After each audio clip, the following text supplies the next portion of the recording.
que no tiene mi voz, pero de todas formas es cortito, así que óiganlo, ya que tengo un Discord en el link de los comentarios.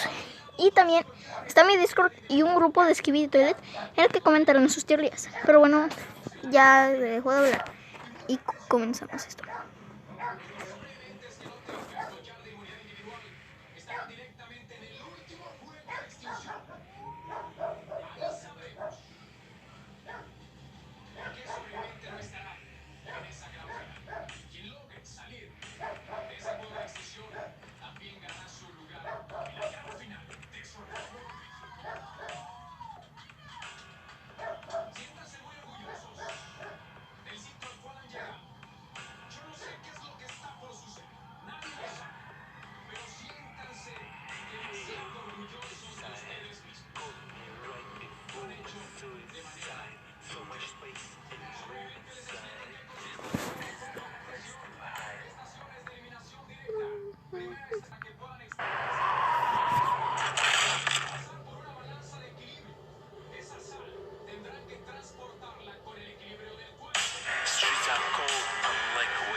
Bueno, eso ha sido todo. Ese fue todo el video. Ahí lo tienen. Eso fue, bueno, ya fue todo. Espero que les haya gustado este video. Este video ya no existe en el canal de Fupum, pero podemos ver que aparecen los Cameraman's. Y recuerden que mi Discord está en los comentarios. Recuerden que está en los comentarios mi Discord. También está el grupo en el que comentamos teorías y lo del... Y también teorías y mandamos videos para que yo las pueda decir y podrían aparecer en uno de mis videos. Y bueno, pues entonces ya vieron el video oficial. Es oficial, quiero aclararlo. Pero bueno, entonces nos vemos. Después subiré veré si encuentro algún secreto. No sé si lo suba, pero tal vez busque secretos, no sé. Pero bueno, adiós, ya esto ha sido todo. Por cierto, esto tiene que ver tal vez con la historia de Skibidi Toilet. Yo creo que tiene algo que ver, porque de Fupum tal vez sea el verdadero enemigo del secreto que nos dicen en el capítulo 52. Es el verdadero enemigo de Fupum, de los Camaramanes. Lo están intentando detener. Pero bueno, ahorita también se vio que dieron manos los Camaramanes, algunos. Pero bueno, ya les dije adiós, ya se acabó el video. Ya les dije, Discord abajo en la descripción o en los comentarios también pueden estar. Así que bueno, nos vemos hasta el próximo video.